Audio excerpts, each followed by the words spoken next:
Merci encore au docteur William Okédé pour cette présentation des plus intéressantes. Nous avons donc eu droit à une présentation en 5 parties. D'abord, l'importance de l'Afrique pré-hébraïque dans la foi judéo-chrétienne, l'importance pré- et post-davidique de l'Afrique. Nous avons également parcouru l'ère helléniste pré-chrétienne, abordé la contribution de l'Afrique dans la théologie chrétienne avant d'ébaucher quelques perspectives bibliques par rapport à cette importance géostratégique des alliances en Afrique. Beaucoup de choses ont été dites, mais ce que je retiens de cette présentation, je pense qu'un de nos éminents aînés, professeur docteur Grégoire, avait parlé des sources égyptiennes du savoir. Je pense que nous avions eu droit à une présentation aux sources africaines de la foi chrétienne. Et de manière très méthodique, notre orateur nous y a conduit pour avoir un débat intéressant, scientifique, non passionné, sans être lénifiant sur l'Afrique. Il a indiqué des éléments qui nous permettent de vérifier historiquement et bibliquement que l'Afrique est aussi à la base de la foi chrétienne, à la base de la Bible qui est le livre sacré des chrétiens et même des juifs pour ce qui est de la Torah. Donc nous allons avoir maintenant droit à l'exercice des questions-réponses. Nous prendrons quelques séries de questions, donc soyez prompts à réagir. Pensez bien à votre question. Présentez-la de manière concise et claire pour que les réponses soient revêtues du même cachet. Soyez vraiment concis de manière à permettre que l'orateur puisse répondre à toutes les interventions et que le plus grand nombre de personnes obtiennent des réponses à leurs questions. Je voudrais dire que, puisque ce milieu, c'est un milieu que je connais bien, étant moi-même enseignant ici, il n'est pas question de faire étalage de ces connaissances. Nous avons écouté un message, nous pouvons faire des contributions, nous pouvons faire de la critique, c'est autorisé et c'est le lieu par excellence. Mais le plus important, c'est que nous partions tous d'ici avec des questions claires, des réponses claires qui y seront apportées. Je vous remercie. Donc nous allons prendre d'abord une série de 3 ou 5 questions. 5 questions maximum. Et si après cette série, il y a d'autres questions, sachez que vous aurez droit à nouveau de prendre la parole. Donc la parole est à qui veut la prendre.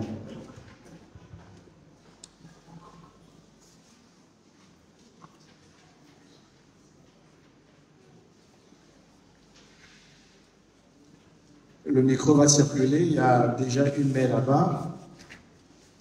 Présentez-vous et posez votre question ou faites votre commentaire. Bonjour, moi c'est Rodrigue Hila, je suis ami des GBU.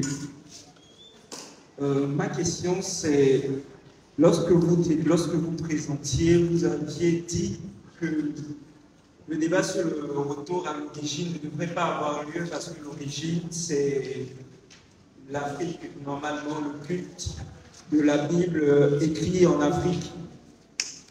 Il y a un élément de l'histoire que je ne comprends pas lorsque vous avez présenté vos arguments. Lorsque la Bible lorsque la Torah, les éléments d'écriture que vous avez donnés ont été conçus en Afrique, j'ai eu l'impression qu'elles se sont limitées dans certains pays. Et dans les pays africains plutôt centraux, ces pays africains plutôt centraux ont eu des cultes, des polythéistes et des monothéistes. Aujourd'hui, on peut voir ces cultes-là représentés aujourd'hui dans le petit, dans le Vêt, donc plusieurs sortes, donc plusieurs autres expressions religieuses. Donc, lorsque ces personnes-là disent qu'elles retournent aux sources, pour moi, c'est retourner à, par exemple, prendre l'iboga pour essayer de se reconnecter à une forme d'esprit, à une forme de spiritualité pratiquée par nos aïeux avant qu'il n'y ait une évangélisation des missions catholiques et protestantes. Ma question, je ne sais pas si vous avez compris déjà l'introduction. Non, c'est bon, c'est bon. Ok. Ma question, c'est est-ce que les expressions de ces cultes-là, en essayant de suivre votre raisonnement, trouvent également leur origine dans la Bible, dans ce que vous avez présenté comme étant l'origine géopolitique et spirituelle du monde, c'est-à-dire l'Égypte et l'Afrique. Est-ce que ces expressions religieuses-là font partie aussi de ce bloc-là, ou bien, je ne sais pas, ils se sont perdus en route, et toutes ces personnes-là devraient revenir à ce que vous avez présenté comme étant l'origine des choses? Je ne sais pas si vous avez compris, j'ai été assez clair. Ok, merci. Alors, tu préfères... donc, l'orateur préfère répondre question par question. D'accord, merci pour votre question, elle est excellente. Dans la présentation que nous avons faite, il y a une chose que nous n'avons pas manqué de rappeler. Voilà, ici. Il faut qu'on soit réaliste et qu'on soit appuyé sur les faits historiques. Nous reconnaissons ici que l'Égypte était polythéiste. D'accord? Par exemple, l'Égypte, en tant qu'empire égyptien, était polythéiste. Et au vu de la connaissance que nous avons de nos cultures propres, donc Fankoulou, Pouvi, Sango, Pounou, etc., nous savons que, en ce qui nous concerne, nous ne sommes pas vraiment polythéistes, mais nous sommes beaucoup plus, je ne sais pas si animiste est le mot qui convient. Je prends le cas de la culture Inzéli, parce que je suis Inzéli.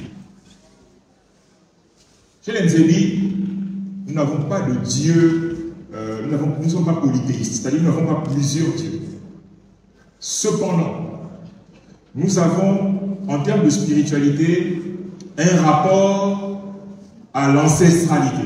C'est-à-dire que nous avons on peut appeler ça comme ça, un culte des ancêtres. Nous avons des rites initiatiques et nous avons un tas d'interdits. Donc on va dire qu'en termes de spiritualité, c'est le culte des ancêtres, les rites initiatiques et certains interdits qui constituent notre spiritualité. En plus de certaines capacités métaphysiques telles que le voyage astral et autres, nous avons une certaine spiritualité. D'accord? Cette spiritualité-là, quand je la place à côté, par exemple, du polythéisme égyptien, mais quand je la place aussi à côté de la naissance de la religion hébraïque en Égypte, on peut simplement déjà voir que l'Afrique n'a pas engendré qu'une seule spiritualité. Je ne sais pas si je me fais comprendre. Quand certains parlent de retour aux sources, ils parlent de quoi exactement? Pour certains, ils parlent d'une sorte de melting pot spirituel dans lequel on prendrait un peu de vodou, un peu de ceci, et on va constituer une sorte de religion africaine qu'ils appellent retour aux sources. Si on veut être honnête, ce n'est pas un retour aux sources. D'accord? Déjà, premièrement, parce que on ne va pas dire à Nzéli que la spiritualité égyptienne avec les Osiris, plus un peu de verre, c'est ça un retour aux sources. Non. Le Nzéli, il a sa spiritualité qui est spécifique et qu'il appellerait retour aux sources. Maintenant, quand on élargit à l'Afrique, sinon on va se rendre compte, comme je disais déjà, qu'en Afrique, en fait, on a eu un foisonnement de religion et de spiritualité, laquelle nous ramène aux sources. Vous comprenez? Bon, déjà, si on est d'accord que la foi, la spiritualité judéo-chrétienne est née en Afrique, ça veut dire que la spiritualité judéo-chrétienne est africaine. Et à partir de ce moment, si on veut retourner à une spiritualité africaine, la spiritualité judéo-chrétienne est candidate. Parce qu'elle est née en Afrique. Est-ce que vous voyez? Donc on ne peut pas l'exclure d'avance en disant que parce que ça viendrait des Européens, elle est déjà exclue. Non. Si on veut parler d'un retour aux sources, soit le Nzébi repart à la culture Nzébi, soit le Nzébi choisit parmi les spiritualités nées en Afrique une qui lui conviendrait. Et moi, pour ma part, j'ai choisi la spiritualité de la Bible.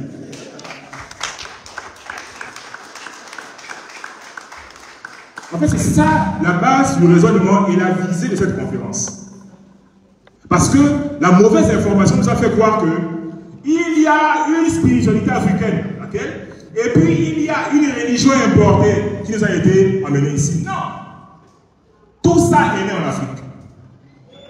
Maintenant, à chaque Africain, l'Africain qui dit que pour lui, le bouddhisme, c'est sa meilleure spiritualité, celle qui le rapprochera le plus de Dieu. Ah, c'est le choix qu'il fait. Mais ne disons pas aux Africains qui embrasseraient la foi de la Bible, ne leur reprochons pas d'être anti-africains. Non, parce que le livre est né en Afrique. Il est né en Afrique 1. Il a été traduit de l'hébreu au grec en Afrique 2. Et les grands théologiens de la foi chrétienne sont africains 3. Vous nous envoyez où? Vous nous envoyez où? Vous voyez un peu la réflexion que j'ai? C'est ça, en fait, c'est ça l'approche épistémologique de cette conférence. Voilà. Merci pour cette réponse. Et je pense que la salle a bien apprécié l'idée qu'un Nzébi soit libre de choisir la foi chrétienne qui est une des fois née sur le sol africain. Et le fond que je suis a fait le même choix. Et d'ailleurs, mon raisonnement a été simple. Parmi les dieux, qui est le plus grand? C'est celui que je vais servir. Qui est le plus fort, qui répond aux attributs de la divinité les plus absolus. Qui peut mieux me défendre, qui peut être une sécurité pour moi à l'extérieur, une assurance à l'intérieur. Et justement, lorsqu'on regarde aujourd'hui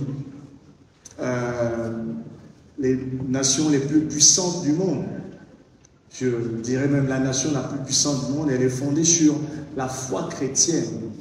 Et donc je pense que le procès qu'on fait au christianisme comme une religion avilissante, de domination et même d'appauvrissement, hein, quelqu'un me l'a dit, c'est à cause de votre christianisme qu'on n'arrive pas à se développer, parce que le christianisme vient déconstruire notre socle culturel. Or, tout peuple a besoin de s'adosser sur sa culture. Je dis, mais les États-Unis ont été fondés sur la Bible. On prête serment sur la Bible et non pas sur la Constitution américaine. Sur la monnaie américaine, c'est l'inscription In God We Trust. Sur le dollar, qui est la monnaie la plus puissante du monde. La première puissance économique d'Europe a été fondée sur les valeurs chrétiennes. C'est l'Allemagne. Donc, on ne peut pas faire ce procès-là au christianisme. Chose que j'ai vraiment des questions. Merci beaucoup. Je travaille aussi dans les organisations. Donc, je suis un consultant dans les Nations Unies. Donc, le thème me parle. Le thème me parle en termes que l'Afrique reste un terrain d'enjeu géopolitique et géospirituel. Et je suis chrétien aussi, chrétien, né de nouveau. Comme vous, j'ai accepté Jésus-Christ comme Seigneur et Sauveur. Mais j'ai des questions. Ma première question, c'est l'Afrique. Vous avez dit l'Afrique terre d'importance géopolitique et géospirituelle majeure. Ma première question, c'est qu'on ne peut pas dire que l'Afrique reste une terre d'enjeu, j'ajoute d'enjeu géopolitique et géospirituel. Parce que je me pose la question, lorsque on regarde la politique, aujourd'hui, l'Europe, vous avez parlé au début de votre conférence sur les grandes puissances mondiales. Mais justement, dans ces deux grandes puissances mondiales-là, les États-Unis et l'OTAN, et vous avez aussi parlé de la Russie et la Chine, mais on cherche la position de l'Afrique. Parfois, lorsque le G20 s'est réuni, ben, on cherche de quel côté est l'Afrique. D'après vous, en tant que conférencier, quelle serait la place? Quel conseil nous donnerez-vous dans le positionnement géopolitique et surtout géospirituel? Moi, je suis content, je suis d'avis avec le commentaire de conférencier. Lorsqu'on parle du choix des religions au Gabon, bon, comme vous aussi, je suis gabonais, mais aujourd'hui, c'est un débat. On dit qu'aujourd'hui, la religion du Gabon, c'est le Kwiti. On n'est pas d'accord, ce n'est pas la seule région traditionnelle. Il y a le Mouiri, il y a le Djembe. Mais pourquoi on choisit une et on ne choisit pas d'autres? Et de manière historique, lorsque j'ai suivi votre conférence, mais la religion chrétienne est bien avant celle-là. Et lorsqu'on base aujourd'hui le Gabon, certains vont me contredire, vont poser des questions, les valeurs basées sur nos religions animistes, mais elles ne sont pas bonnes. Il y a la sorcellerie dans les administrations, on n'a pas confiance entre nous les ethnies. Hein? Même dans les étudiants, là, il y a les sorcières, on ne veut pas que d'autres réussissent. On ne sait pas les relations entre les étudiants et les enseignants. Parfois, il y a du favoritisme. Alors que les valeurs basées sur le christianisme, il y a la justice, il y a l'équité, il y a la paix et la joie en Jésus par le Saint-Esprit.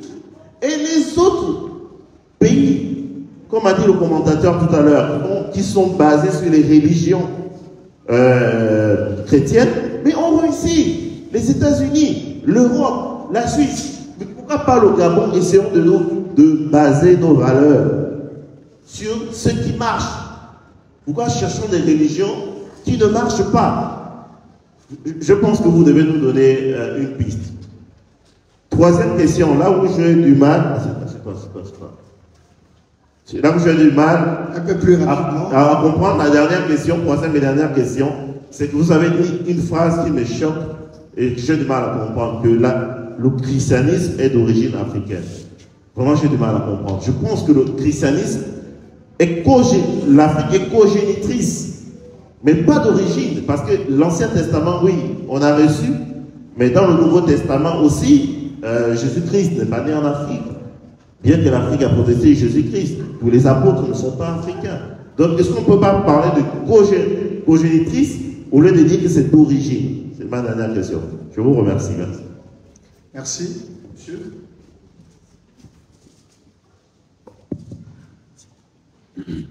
Bonjour à tous, je me nomme Josnéel Zambinouma, étudiant de la faculté des sciences dans le département de sciences de la vie de la Terre de l'Université Omar. Ma question est la suivante. En tant que fils de Dieu, en tant que fils de Zébi, que proposez-vous face à ce dilemme?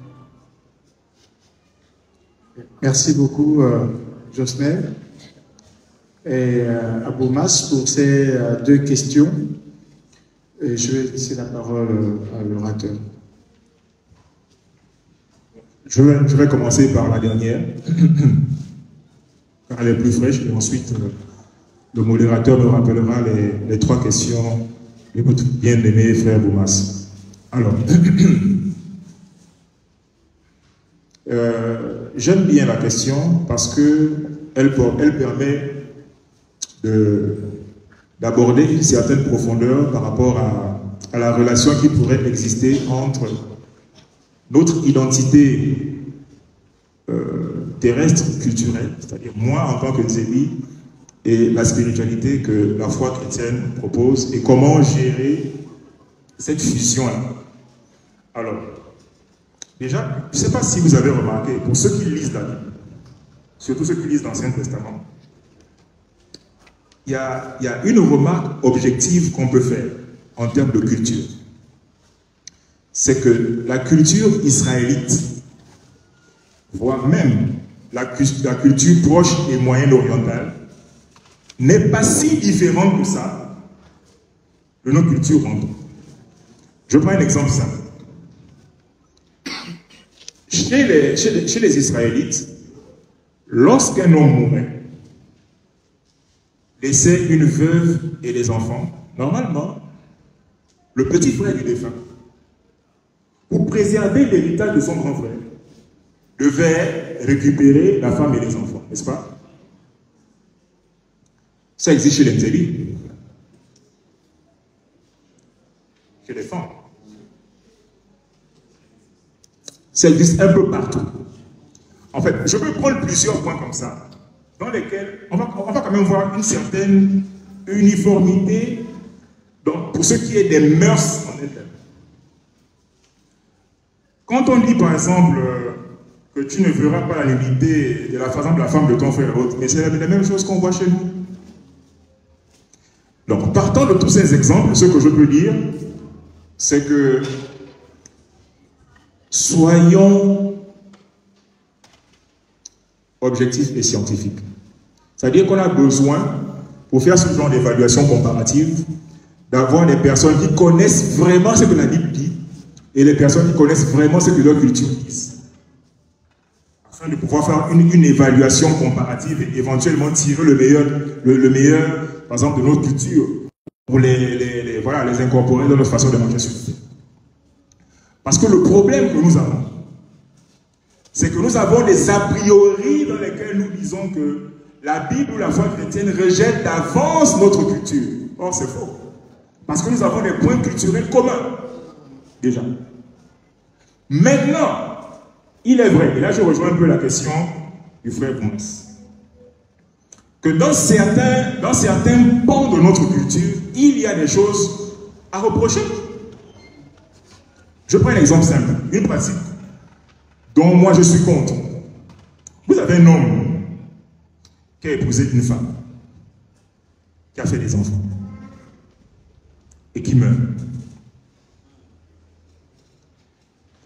Vous avez les neveux de cet homme qui se lèvent, qui viennent à la maison et qui mettent les enfants du monsieur et la femme du monsieur dehors. Excusez-moi, mais est-ce que ça se fait? Non. C'est vrai qu'il y a une raison qui est évoquée. Il y a une justification qui est donnée, mais cette justification pour moi ne tient pas. On dit que parce qu'on est sûr que les enfants de l'homme sont... on est sûr que les enfants de... Parce que nous sommes matriarcats. On est sûr que les enfants de la femme sont vraiment les enfants de la femme, mais on n'est pas sûr que les enfants de l'homme sont les enfants de l'homme. Mais est-ce que ça justifie qu'on mette à la porte femme et enfant? Parce que dans nos cultures originelles et dans la culture hébraïque, qu'est-ce qu'on disait? On disait que tu devais prendre soin de la femme et des enfants, pas les mettre dehors. Maintenant, imaginons un scénario dans lequel une femme est veuve et a des enfants, et dans lequel une famille, la belle famille de la femme vient s'accaparer des biens du monsieur. Si jamais le pasteur de la femme se lève et dit que ce n'est pas normal, est-ce que c'est une déformation de nos cultures? Si le pasteur se lève pour dire qu'il est contre le fait que la belle famille veut s'emparer des biens de la veuve et des orphelins, est-ce que le pasteur a tort ou il a raison? Il a tort ou il a raison? Et il a raison selon quoi? Selon quel référentiel? Il a raison non seulement selon la Bible, mais aussi selon la culture, les deux. Et justement, la foi chrétienne a mauvaise presse parce que parfois les gens ne veulent pas reconnaître qu'ils appliquent mal la culture. Parce que les gens sont malhonnêtes. Exproprier la veuve et l'orphelin, dont aucune culture s'est encouragée. Aucune. Vous voyez?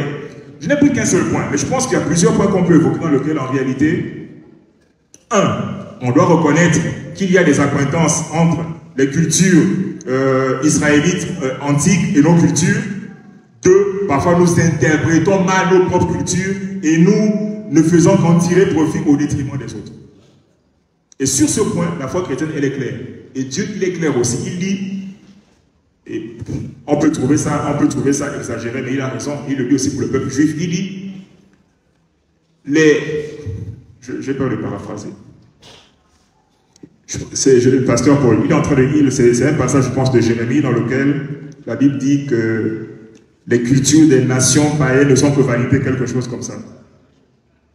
Oui, que nous devons aussi reconnaître que nos cultures ne sont pas parfaites. De la même façon que nous critiquons les pratiques ecclésiastiques, de la même façon nous devons reconnaître que dans nos cultures, il y a des aspects qui sont négatifs. Voilà. Et donc pour moi, pour ma part, pour être bref, en tant que lecteur avisé de la Bible et en tant que petit connaisseur de ma culture, je sais faire le choix et ne retenir que ce qui est bon. Et je pense que c'est l'encouragement que je peux adresser à tout le monde, savoir reconnaître dans sa culture ce qui n'est pas bon et retenir ce qui est bon, pour pouvoir le marier avec notre foi chrétienne. Non, la foi chrétienne n'a pas été nos cultures. Je suis contre ça. Je m'inscris en faux par rapport à ça. Parce qu'aujourd'hui, moi, en tant que prédicateur, en tant que chrétien, je continue à aller au décès de mes parents qui décèdent, j'assiste aux palabres, etc., etc. Je vais à l'enterrement, je vais veiller mon chien et tout ça. Je suis présent. Mais seulement, il y a certains actes que je ne pose pas. Je prends un exemple pour vous édifier. On va enterrer quelqu'un et quand on revient, on trouve un seau. On dit, lavez-vous tous les mains dedans. Moi, je ne me lave pas les mains dedans. Déjà, un, pour les questions hygiéniques, et deux, parce que ça nous amène à laver les mains en venant du cimetière. Ça nous amène. Ça nous donne quoi? Donc, moi, je vais assister à l'enterrement de mon parent. Et quand je reviens, moi, je m'assois. Et là, si tu dis que tu me chasses parce que tu ne peux pas laver les mains, tu me chasses. Mais moi, je ne lave pas les mains.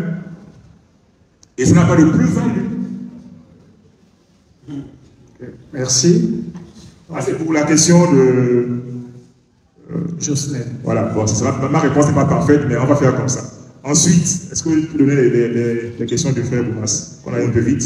Oui, est-ce qu'il ne faut pas plutôt parler de l'Afrique comme enjeu géostratégique? Oui, d'accord. Déjà, l'une des questions, c'est vrai, on peut peut-être corriger, l'Afrique n'est pas la seule génitrice, ça c'est vrai.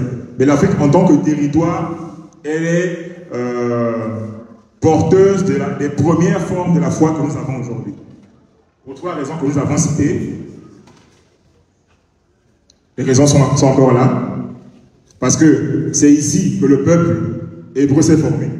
Parce que quand les enfants de Jacob sont partis de Beersheba, ils sont venus en Égypte et c'est là qu'ils se sont multipliés. Et Exode 1 et 2 nous montrent qu'ils se sont multipliés à un tel point qu'ils étaient vraiment très nombreux. Et il fallait maintenant gérer les naissances. Voilà pourquoi les sages-femmes égyptiennes devaient absolument tuer les enfants mâles hébreux. Mais n'en demeure pas moins que c'est ici, en Égypte, que le peuple s'est formé en tant que peuple. Deuxièmement, c'est là que la Pâque, la fête la plus importante à la fois pour les Juifs ou pour les chrétiens, a été fêtée pour la première fois. Et c'est là, en Égypte, au Sinaï, que la première charte religieuse du peuple israélite a été reçue.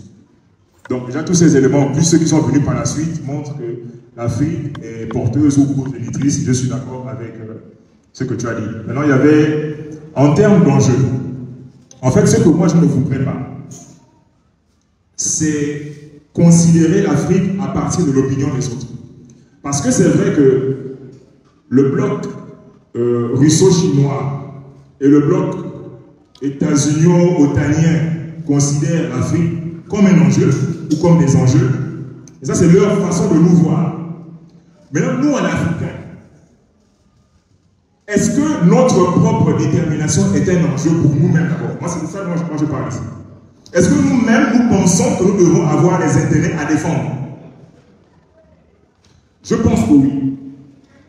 La Bible nous montre, en 2 Chroniques 12, à partir du verset 1, qu'il fut un temps où des pays africains s'allièrent pour défendre les intérêts contre les Juifs. Et l'histoire actuelle nous montre qu'il y a nécessité de définir des intérêts africains qu'on doit défendre auprès des autres. Et pourquoi pas devenir un troisième bloc?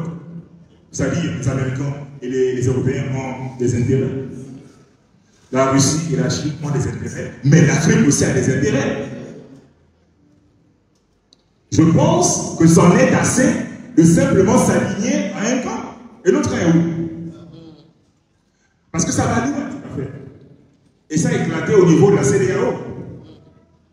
Vous avez des peuples frères. En fait, culturellement parlant, quand vous voyez des pays comme le Burkina, la Côte d'Ivoire, le Mali, tous ces pays-là, ce sont les mêmes peuples. Mais on est arrivé à un point où Certains disent parce qu'ils sont ivoiriens qu'ils sont avec la France, et d'autres disent que parce qu'ils sont burkinabés, ils sont avec la Russie. Ça veut donc dire que jusqu'à présent, nous n'arrivons pas encore à avoir des intérêts africains qu'on défend en tant qu'entité africaine. D'où la nécessité de coalitions africaines, qu'elles soient géopolitiques ou même militaires. Et l'AES a montré la voie. Ils ont dit que si vous touchez, nous on tape. On se tape. Vous nous touchez, on se tape. Ça, c'est une affaire de Russiens de quoi? Ils disent, vous attaquez, nous on tape. Et en tant que nation, et là je ne parle pas seulement en tant que chrétien, je ne défends pas seulement l'église, je entends parce que nous sommes des églises dans des nations. Les théologiens avaient planché il y a quelques années, je pense quand ils ont rédigé la déclaration de Chicago, ils disent que chaque État a le droit de se défendre, même ayant des citoyens chrétiens. Ça veut donc dire que tout militaire chrétien qui voit que son pays, le Gabon, est envahi, prend les armes et il tue.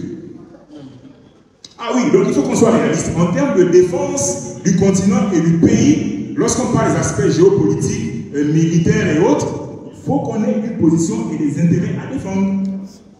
Donc, c'est vrai, les États-Unis nous considèrent comme des enjeux, la Russie et la Chine nous considèrent comme des enjeux, mais nous devons arriver à un point de réflexion où l'Afrique pour nous-mêmes, c'est un enjeu d'abord pour nous-mêmes, pas d'abord les considérations des autres. Il y avait une autre question. Très bien, on va prendre deux. Madame là, en jaune, et puis le monsieur devant. Bon, comme je suis debout, je suis chaud. Je réponds question par question. Pour que je n'oublie pas, parce que quand le temps passe, j'ai l'impression que je dis ça se dissipe un peu dans mon esprit. Soyez concis, merci. Voilà, concis. Bonjour à tous. Bonjour. Mesdames et messieurs, en vos rangs des qualités respectives, je me nomme Djungu Chota, je suis étudiant au département de géographie. Très bien. Donc, ma question, mon intervention relève plus d'une proposition plutôt qu'une question. Vu que nous sommes à l'ère de la transition et nous essayons de trouver des... Comment dire ça? Sur le plan spirituel, on observe cette bataille-là entre les aspects culturels, les aspects purement religieux tels que le christianisme et autres. Ne pensez-vous pas que le contenu de votre message serait vraiment un argument de poids pour mettre un terme à ce genre de débat? Au lieu de faire des débats télévisés où on oppose les traditionalistes aux autres, pourquoi ne pas faire des événements entiers consacrés justement à la consolidation justement de ces deux plans culturels, je dirais, et religieux? Merci. Madame derrière. Bon, je vais d'abord répondre le temps qu'elle pose la question, pour que je n'oublie pas. Bon, c'est une question très importante, très intéressante, mais quand même difficile à répondre. Il y a un paradoxe entre la défense de l'avenir de notre pays en tant que nation et la défense des différentes foi qu'on défend. Il y a comme une tension que parfois on n'arrive pas à résoudre, mais qu'on doit réussir à surmonter. Aujourd'hui, quand vous attaquez certains pays, vous ne les attaquez pas en tant que pays où il y a des protestants, des catholiques, des animistes et autres, vous attaquez le pays. Et quand vous attaquez le pays, justement, le pays, de par l'identité qui s'est forgé, par les intérêts qu'il a développés, réussit à réunir toutes les tendances et toutes les mouvances pour combattre les adversaires et les ennemis. En fait, c'est ça que vous proposez comme vision. Et ça, c'est vrai. Bon, peut-être que c'est une réflexion qu'on doit mener au plus haut niveau. Bon, sauf que moi, je ne suis pas au plus haut niveau. Nous sommes en bas. Est-ce qu'on nous écoute? Je ne sais pas. Si on nous écoute, c'est bien. Si on nous appelle, on va dire quelque chose. Mais c'est vrai qu'il faut qu'on arrive à avoir une sorte de réflexion pour la consolidation des intérêts nationaux. Qu'on soit ndjoliste, qu'on soit bouddhiste, qu'on soit chrétien. Mais, à la fin, quand il s'agira maintenant de dire qu'on va adopter une foi, une chose est sûre, c'est qu'on ne s'entendra pas pour dire que, bon, même en tant que chrétien, nous allons tous devenir ndjolistes. On va tous devenir ndjolistes ou bouddhistes ou que sais-je. Non, ça, ça déjà il faut oublier ça, parce que la foi chrétienne elle est exclusive. Nous pensons et nous assumons que Jésus a dit que je suis le chemin, la vérité et la vie. C'est ce que nous pensons. Nous pensons qu'il n'y a aucun autre chemin qui mène au Père que celui de Jésus. C'est ce que nous pensons au niveau de notre foi. Maintenant, au niveau de notre pays, rien ne nous empêche de penser que le Gabon est un pays qui doit être développé et qui doit être défendu.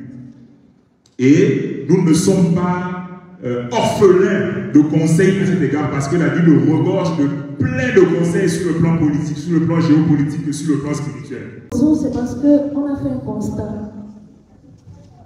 Le constat, c'est que lorsqu'on va dans la religion bouddhiste, la tradition bouddhiste et autres, tout ce qui concerne le rythme, on a tendance à remarquer que nous sommes plus dans la théorie.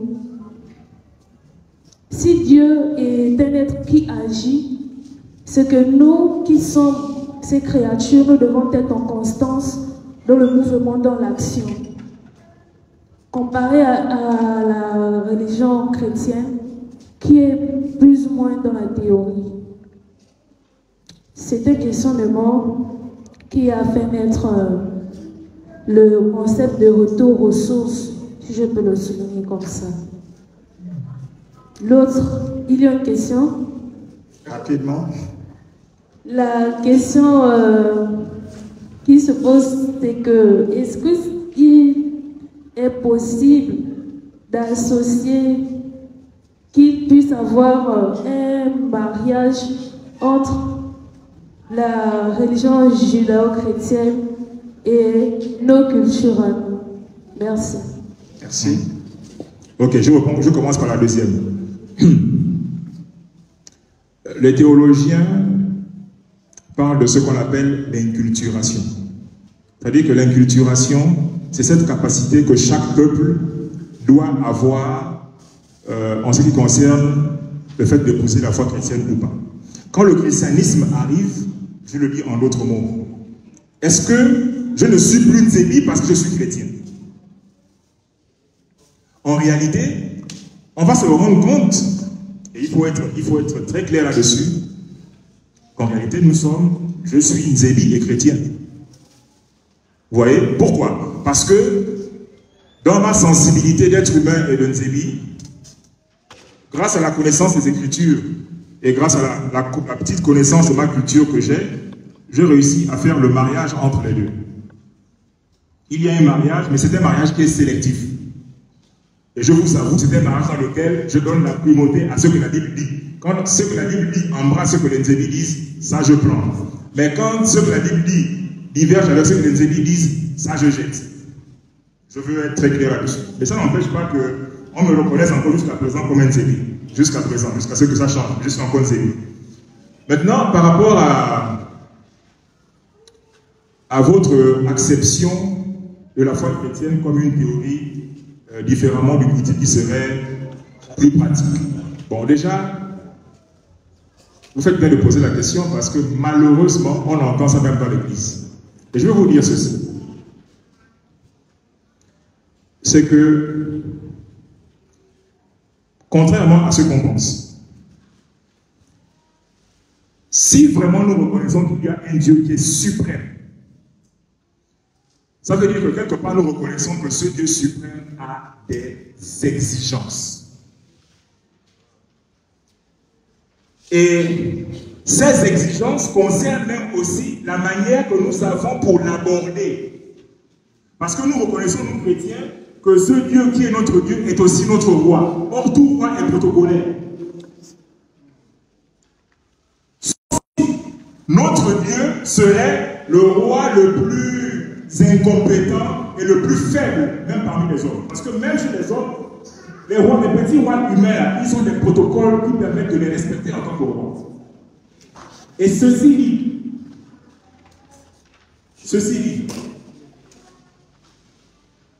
tout en nous donnant accès à sa puissance, puisque là on va toucher les questions de pratique, comme vous dites, tout en nous donnant accès à sa puissance, Dieu nous dit comment et dans quelles conditions sa puissance nous est accordée par lui. C'est peut-être pour ça que vous pensez que la chrétienté, elle n'est que théorique. c'est à cause de son aspect doctrinal et apologétique. Cet aspect, normalement, se marie avec l'aspect de la puissance. Je ne sais pas si vous me suivez. Vous voyez? En fait, la puissance de Dieu n'est pas comme la puissance du Bouddhisme. Je ne sais pas comment vous la définissez. La puissance de Dieu dit que même quand tu veux être puissant, tu dois te sanctifier. Comprends? Même quand tu veux être puissant, tu dois honorer ton père et ta mère. Même quand tu veux être puissant, tu ne dois pas convoiter la femme de ton prochain. Ce sont ces aspects théoriques-là qu'il ne faut pas dissocier de l'acquisition de la puissance. Parce que nous avons la puissance, nous les chrétiens. Alors nous l'avons. Dans les années 1930, en lisant le livre Au-delà des brumes, écrit par le Johnson au sujet de l'histoire des premiers missionnaires américains au Gabon, notamment les gens comme les Ferlet. Ferlet raconte que, non, Thompson raconte que Ferlet et ses amis se retrouvent en mission en pays Michogo. Et se retrouvant en mission en pays Michogo, les Michogos se disent que la spiritualité qui est importée, elle est de nature à dénaturer l'identité même Chogo. Alors, ils vont envisager de sacrifier et même de manger le missionnaire. Et dans son récit, il dit même que les autochtones de cette région-là avaient des dents sciées, c'est-à-dire qu'ils avaient des dents pentuantes, un peu comme vous voyez les dents des félins là. Expressement, ils limaient leurs dents pour bien croquer la chair. Et ils avaient prévu de tuer le missionnaire américain.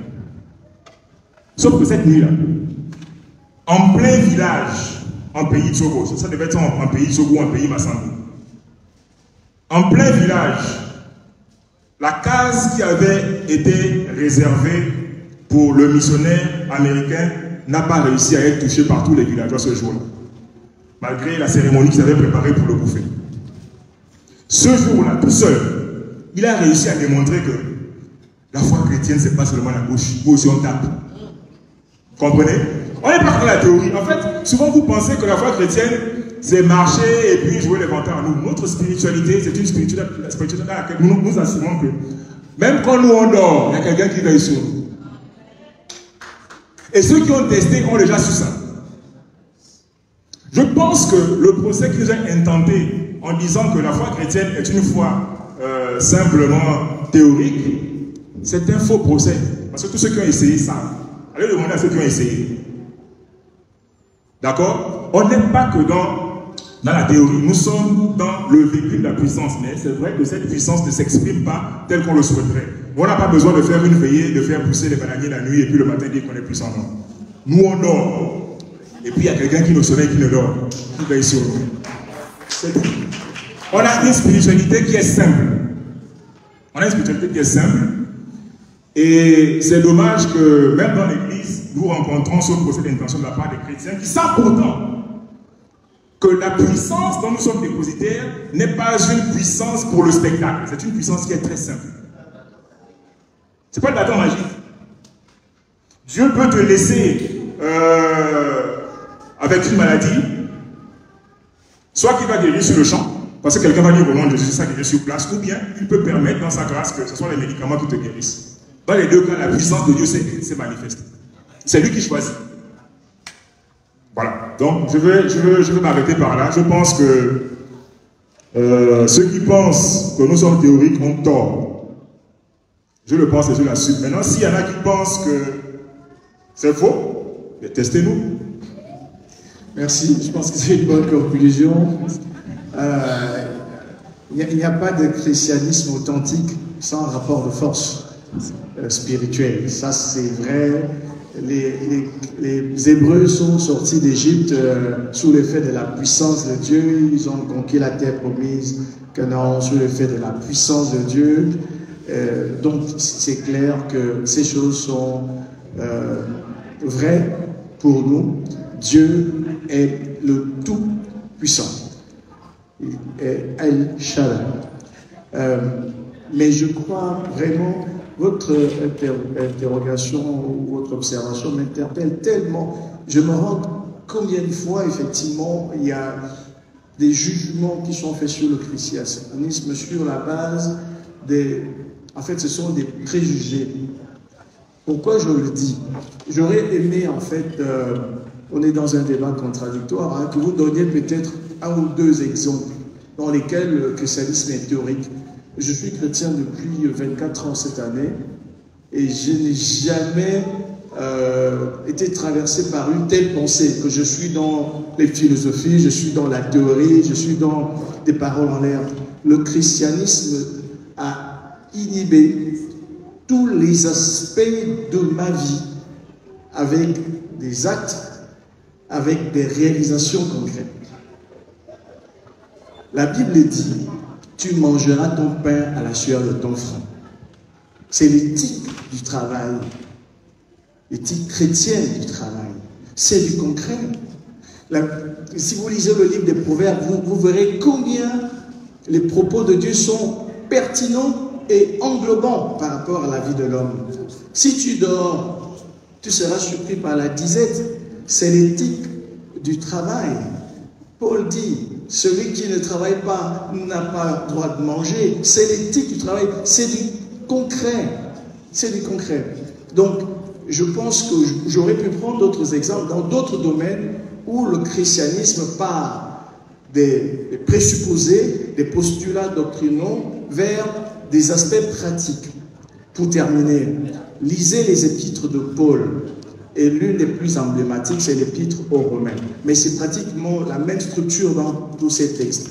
Mais si vous prenez l'épître de Paul aux Romains, vous allez voir que du chapitre 1 au chapitre 11, il fait une présentation expositoire des principes de la vie chrétienne, du christianisme, je voulais dire. Et à partir du chapitre 12, il aborde des aspects pratiques. C'est toujours pratique chez lui. D'ailleurs, il introduit en disant « Je vous exhorte donc, frères, à faire ceci ». Donc, c'est une traduction pratique des principes doctrinaux. Je crois que c'est l'une des plus grandes contre-vérités qui puisse exister. Dire que le christianisme est théorique. J'ai cité tout à l'heure 2 grandes nations du monde, parmi les plus riches qui soient. J'ai un neveu, par exemple, c'est une anecdote, qui travaille en Allemagne. Un jour, il est venu me rendre visite au bureau. On a passé quelques petites minutes ensemble.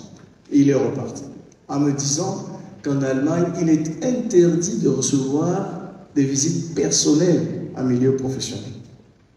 C'est ça l'éthique du travail. Je vais au travail pour travailler effectivement. Pas pour m'occuper des ongles, être au téléphone, etc. Mais ça, c'est une nation, l'Allemagne, qui a été fondée sur des valeurs chrétiennes. Bonjour à tous et merci pour la prise de parole. Je m'appelle Traoré Ariel, étudiante à l'IOB, littérature générale et comparée. Mes travaux de recherche s'orientent particulièrement vers les études sur Balkan et les études culturelles. Le constat qui est fait, c'est que ce soit les théoriciens qui travaillent sur la culture, sur la politique en Afrique et sur les questions de centralité, de pouvoir, dans un certain domaine, présentent plus les difficultés et les déboires. Je peux prendre l'exemple du professeur Joseph Tonda, par exemple, avec ses textes Afro-dystopie, ou bien le deuxième texte, j'ai oublié à peu près le titre, mais il y a souverain dedans, le souverain directeur ou quelque chose comme ça, et il dénonce le fait que le contact avec l'Occident a laissé des stigmates qui emmènent aujourd'hui l'Afrique à sa perdition, et parmi lesquels le contact même spirituel avec la religion. Lorsqu'il parle de ce souverain en Afrique, il parle de ces dirigeants qui allient les pratiques occultes occidentales avec les pratiques occultes africaines et nourries également par le peuple. Il y en a d'autres aussi qui vont dans ce sens, à peu près comme Valentin Yves Moudilé.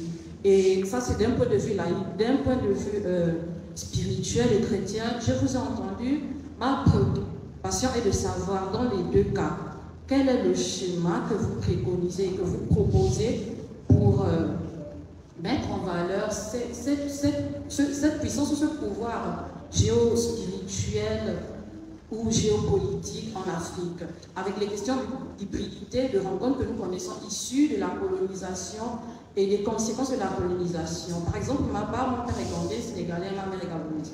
Dieu a fait grâce, je suis chrétienne, mais ce n'est pas tous mes frères qui sont chrétiens. Et à la maison, on est partagé entre les cultures musulmanes de notre père, la culture chrétienne de notre mère, et avec les hommes qui sont dans d'autres pratiques traditionnelles gabonaises. Est-ce qu'il y a un schéma qui permet de sortir de ce carcan où on est perdu culturellement, où il y a la perte de l'identité qui impacte la vie sociale et la vie politique? Merci, docteur. 1 minute. Ah, ça c'est la question qui peut constituer une conférence à elle tout seul.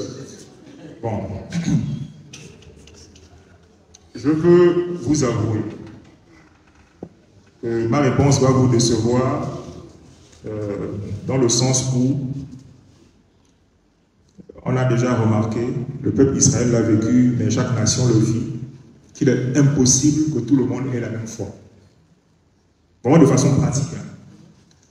C'est impossible. Ce qu'on espère, parce que la religion chrétienne a une prétention exclusive et universelle, c'est que tout le monde devienne chrétien. Maintenant, ce qu'il faut, c'est prêcher l'évangile pour que tout le monde devienne chrétien. Merci. Vraiment, je ne sous-estime pas votre question. Elle est très large, mais très brièvement, c'est comme ça que je peux répondre. Merci, docteur. La Corée du Sud se trouve en Asie avec un socle culturel, religieux, basé sur le confucianisme. Et cette Corée du Sud ne comptait même pas un chrétien en 1900. Elle est à majorité chrétienne aujourd'hui. Elle s'est développée. Ce que les gens ne savent pas, c'est que la Chine a connu aussi des grands chrétiens, des puissances économiques mondiales.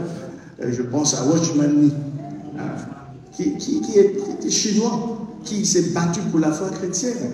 Et je pense que le fait de dire, ce qui est sûr, c'est que le croisement ou la rencontre des cultures est toujours... la conflictualité est consubstantielle à la rencontre des cultures, c'est clair. Il faut poser des passerelles de pacification, ça aussi c'est clair. Mais la vérité, c'est que nous sommes dans les jérémiades en Afrique aujourd'hui. C'est le blanc, c'est le colon, on a été colonisé, etc., etc. Et on oublie que l'Asie l'a été aussi. L'Amérique du Sud l'a été aussi. Mais le Brésil a proposé de soutenir le Portugal, qui est l'ancien colonisateur, financièrement.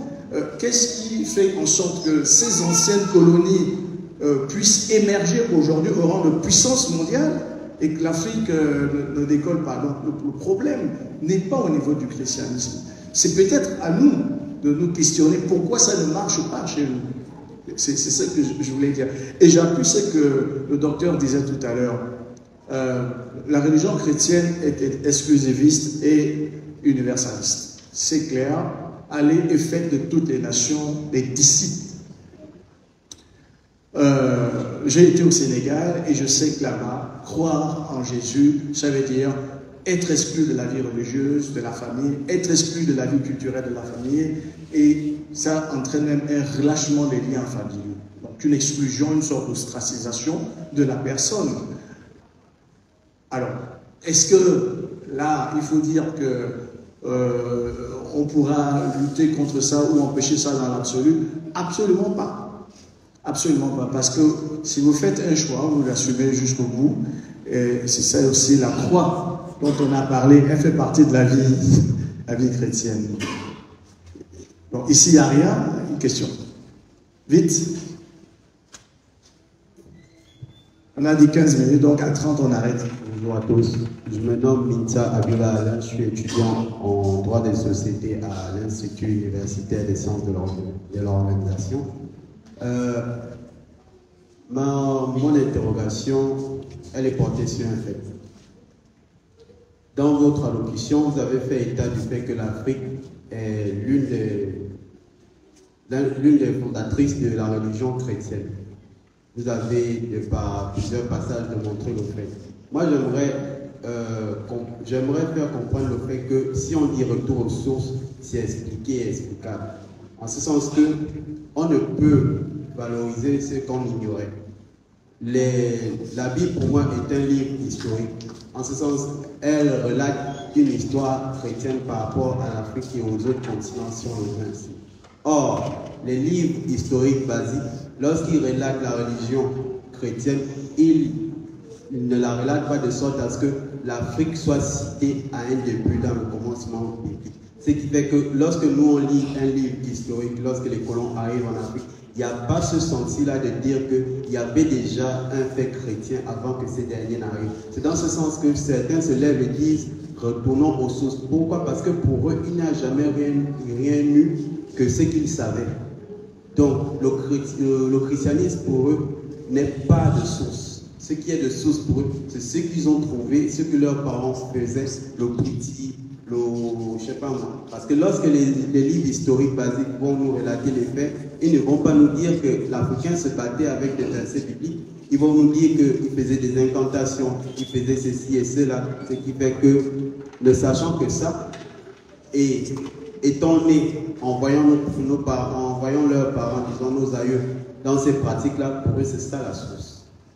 Okay. Merci, docteur. Maintenant, ma question. Ah, c'était ça la remarque. Ma question est de savoir quel est ce fait-là. D'où vient ce creux-là? Parce que dans votre allocution, vous avez bien dit que l'Afrique d'origine est d'où naît la religion chrétienne. Or, les Occidentaux, dans leurs écrits, leurs récits, nous disent que ce n'est pas le cas.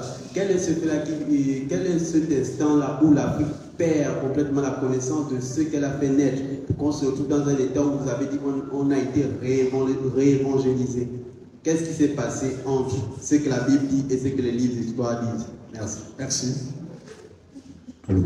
Ok, de façon très brève, ce qu'il faut reconnaître aussi, c'est que ceux qui ont le langage du déni total de la présence chrétienne en Afrique depuis les temps immémoriaux, il faut l'avouer, sont certains peuples qui, il faut le reconnaître, n'ont pas vraiment eu accès à l'évangile. Parce que quand si vous regardez une carte d'Afrique, vous allez vous rendre compte que le privilège que ici l'Égypte et en bas couche, donc l'Éthiopie, a eu d'être en contact avec tous ces peuples-là, c'est la proximité géographique. Oui. Donc, les peuples de Mésopotamie, de Sumer et autres ont eu un contact naturel avec les peuples de ces zones-là. Or, plus pour entrer dans le continent, plus ce contact est très peu probable.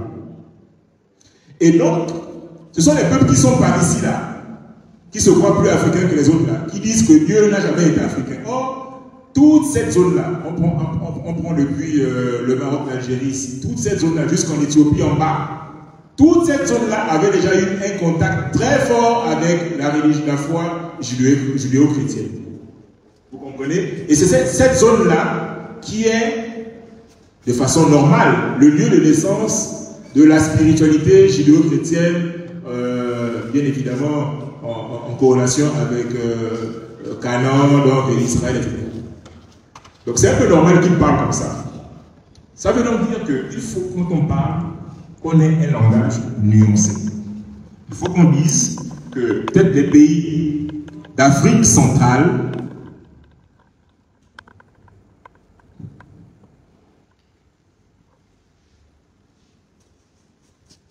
voilà.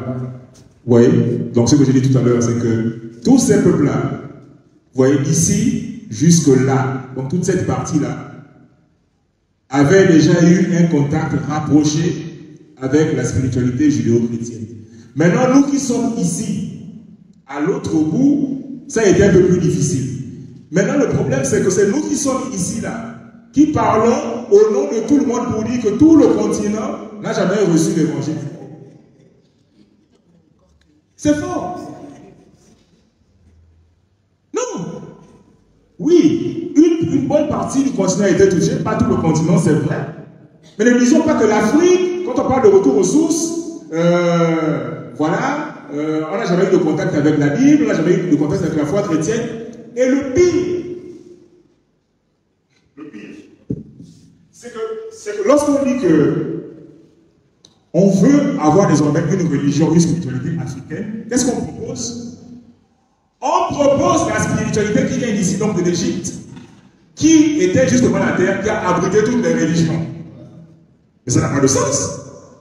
C'est pour ça que je disais tout à l'heure que soit, si on dit retour aux sources, on dit bon, que chaque Nzéli redevienne Nzéli, que chaque Pounou redevienne Pounou, c'est-à-dire chacun de ses spiritualités, ou bien on assume que la foi chrétienne, comme les autres spiritualités égyptiennes desquelles on se réclame aujourd'hui, tout le monde est né ici. Donc c'est à chacun de faire son choix, de choisir.